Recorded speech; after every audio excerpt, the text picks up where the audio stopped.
शुभ गुरुवार. तर बघू शकता मॉर्निंगला माझी कशी मस्त फ्रेश अशी पूजा वगैरे झालेली आहे. वाव, एकच नंबर.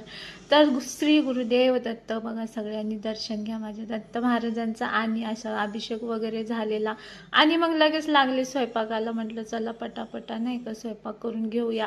स्वयंपाकाला उशीर झाला ना, मग असं फास्ट करायचं. 2-2 भेंडी घ्यायचं, चरचर चिरायच्या आणि मस्त अशी भाजी वगैरे करून द्यायची. आणि उठले ना खूप घाई करतात आणि मला पूजेला थोडंसं 1 तासभर लागतात. अभिषेक वगैरे असतो माझा गुरुवार स्पेशल. मग फास्ट तुम्हाला सांगते, एवढं फास्ट केलं. लगेच बघा आले फ्रेश होऊन. मग त्यांना मस्त अशी म्हटलं आता कणिक मळायला टाईम नाही. लगेच भेंडी अशी चिरली आणि फास्ट बघा लगेच भाकरी टाकल्या. कारण की भाकरी लगेच होतात भेंडीसोबत आणि 1 नंबरच लागतं भाकरीसोबत नाही का. मग फास्ट अशा बघा मी सुगरण आहे की नाही, नवऱ्याला टाईमावर खायला देते सगळ्या गोष्टी करून. मग लगेच इकडं अशा फास्ट भाकरी वगैरे. म्हटलं आता चपाती करायचा नकोच भानगडीत पडायला. मग सगळ्यांसाठी घेतल्या भाकरी वगैरे करून.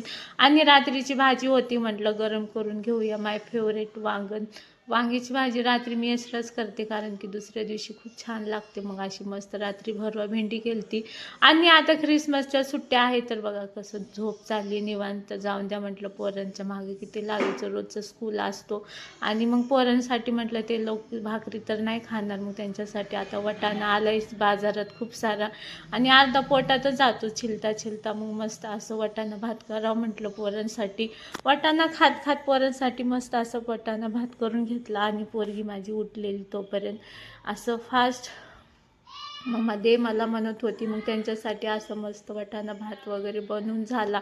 एकदम पुलावसारखा बनवला होता, साधा वगैरे. पोरं खातात दिवसभर नाही का. आता सुट्टी असलं नाही दुपारचं पोरांना जेवायला लागतं. आणि सगळी कामं आवरून घेतली आणि रील्स स्टार्ट झाली रेडी रील्स बनवायला. तर चला असा होता आजचा रील्स बनवायसाठी. लोक तर कसा वाटतो नक्की कमेंटमधून सांगा. सगळे लेकरं बार बघायचं आणि मग रील्स बनवायचं. कशी दिसते ह्या लुकमध्ये नक्की कमेंटमध्ये सांगा. आणि मग मी आज थोडंसं वेगळं रील्स बनवायचं ठरवलं होतं गॉगल घालून. तर कसा वाटते लुक नक्की कमेंट मी प्लीज.